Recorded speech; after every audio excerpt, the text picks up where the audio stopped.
Hey guys, just recently started with the painting of the goalie masks, and so I decided I will do the short video of the mask that I'm currently working on. And for my next project, I decided with, I don't know if you're gonna see it, but I decided with Ed Belfour,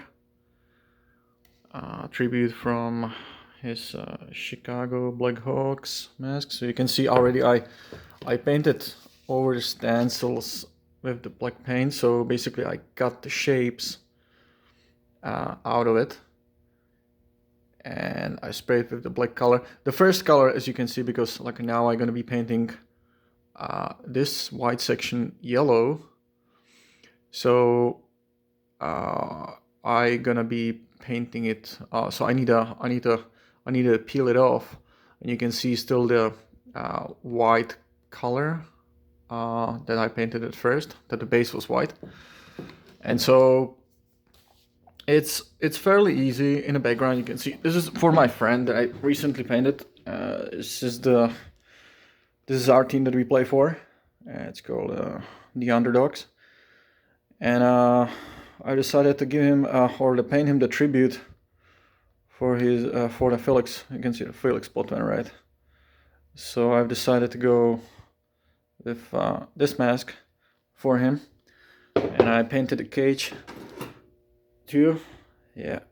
So yeah, that whole mask was quite like banged up and stuff. So I said, you know what, like you are my backup.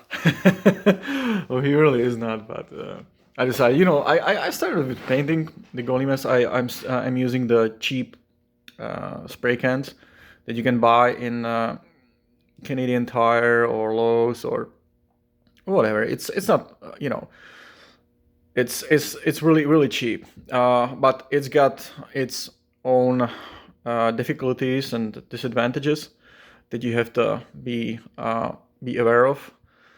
So I actually forgot about a first step, which is like dismantle the mask, and all of those little straps and screws. You just need to basically put it on the mask. Then you have to use the masking tape, which I don't know how to work with that. You have to be just extremely careful because those green masking tapes, they got tendency to rip off the whole padding from the insides of the masks. So like when I started, I made a poor mistake. I didn't read too much in it, so I used even the masking tape when I was taping the mask.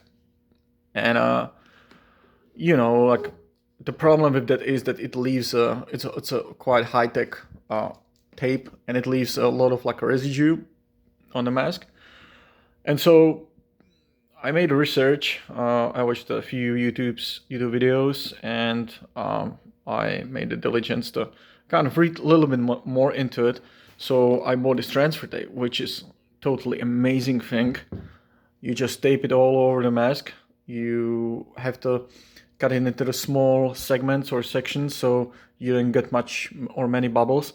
This is used not you can use it for stencils, but it's called I got airbrush coming soon, so I'm gonna start with the airbrushing soon.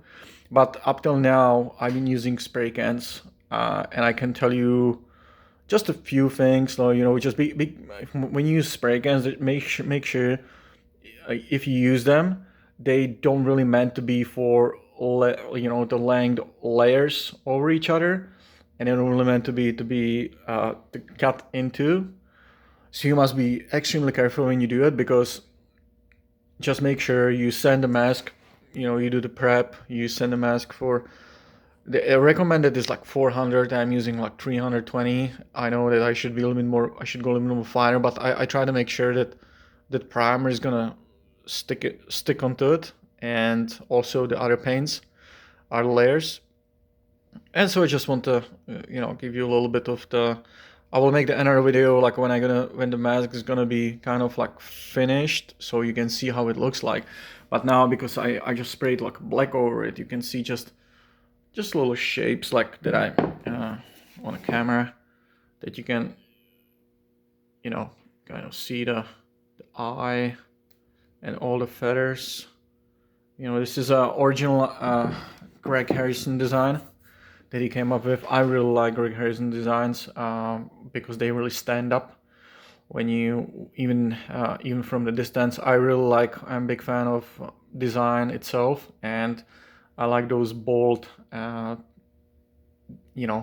bold designs is stood up to the time, because sometimes like nowadays, like you can see all of those masks and they basically, it's just too much going on them, and you really don't see fully like they're so detailed that you really can't you really can't determine like what is the picture on it, whereas those older masks were really distinctive. They were really bold. That design really stood out, and so I really like those. So what I did, I basically cut out those shapes for black, and I layered them all over my board. So you can see now I'm gonna be using not all of those, but definitely eyes and stuff. So I put them on a desk, so they stuck into it.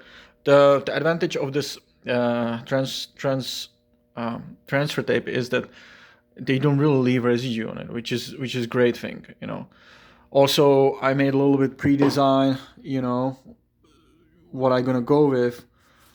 When you want to do the same thing, because like sometimes it's really hard to get it symmetrical, so I used the tracing paper that I laid all over the design that was finished already, and the tracing paper got, or that the marker, the pencil, they got tendency to get stuck on the tracing paper from the inside. So when you transfer it on the other side, you can just basically stick it onto the transfer tape, and that whole pencil is gonna transfer onto the transfer tape, which is amazing. And I got it from the YouTube video, from a guy from Alberta. I think his name is GBO airbrushing, and he's got really good tips, so you can look into his videos definitely. So I give him a shout out because he helped me with a lot of things. And so that's what I'm using. I'm using those pencils. I'm using those knives. I got a set of knives that I'm using at work, so I can use it, which is really good. Advantage of it. On the other hand, like if you don't have it, you can use the X-Acto knife. This knife. Just make sure you really change your blades regularly, and you don't cut much into the mask, into the body of the mask, more so you have to be cutting onto the tape.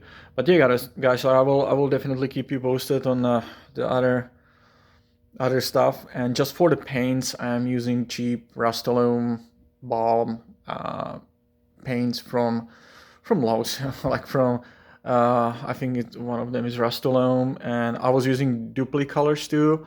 It's cheap.